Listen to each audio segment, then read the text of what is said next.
Hi everyone, in this video we're going to solve a circuit using nodal analysis with complex impedances. This means we'll be working with phasors and imaginary numbers like J, which are common in AC circuit analysis. Our goal is to find the unknown voltage V in the circuit by applying KCL at different nodes. Don't worry if it's look complicated at first. I'll break it down step by step in a simple and easy way so you can follow along and understand the process. Let's get started. As you can see, this is our circuit. We have 4 impedances, we have 2 current source and 1 voltage source. Our node 1 is located at here. Our node 2 is located here at V2. Our required is to find V using nodal analysis. But first, we did a conversion.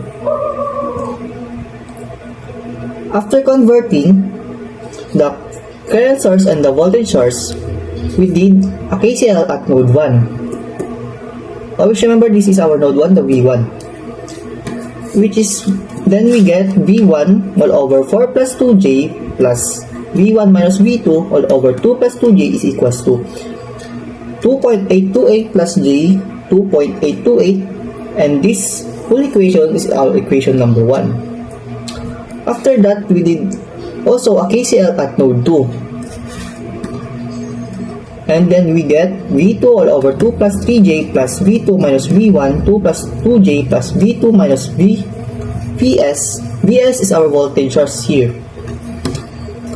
All over 2 plus 4J is equals to J3. And this equation is our equation 2.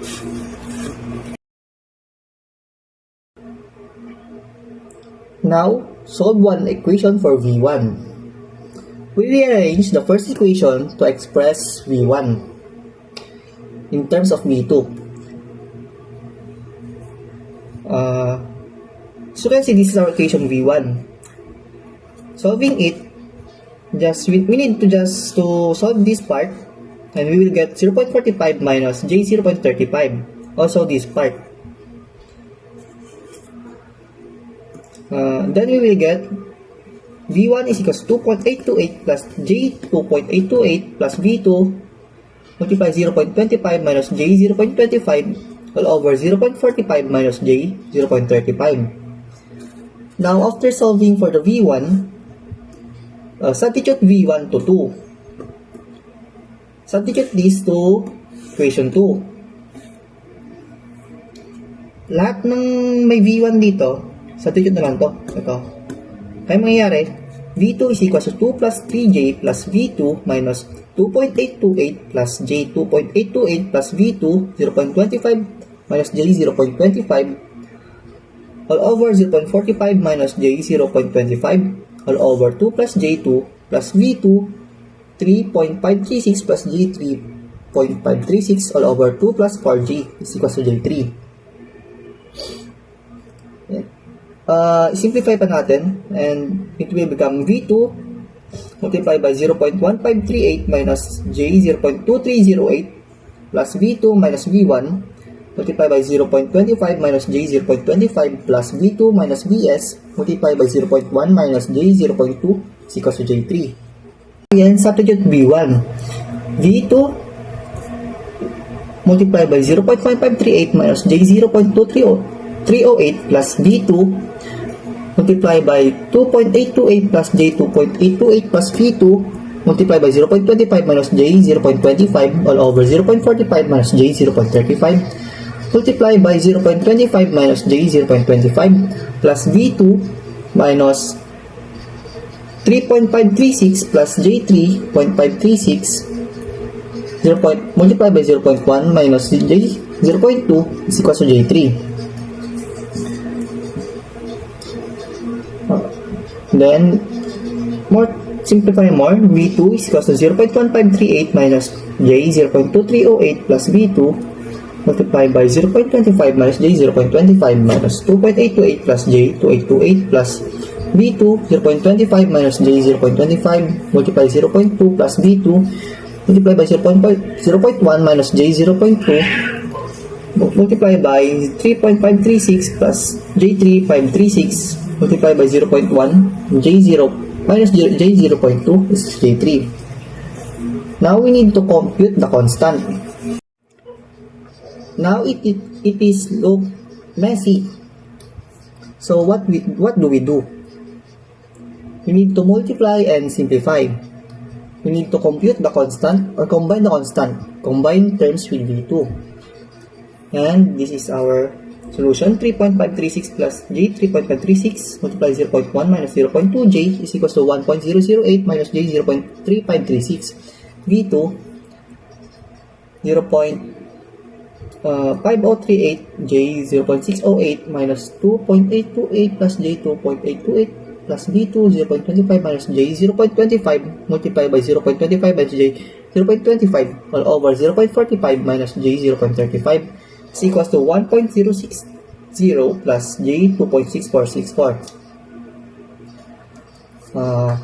Simplify all this. 2.828 plus j 2.828 multiplied by 0.25 by j 0.25 is equal to 1414.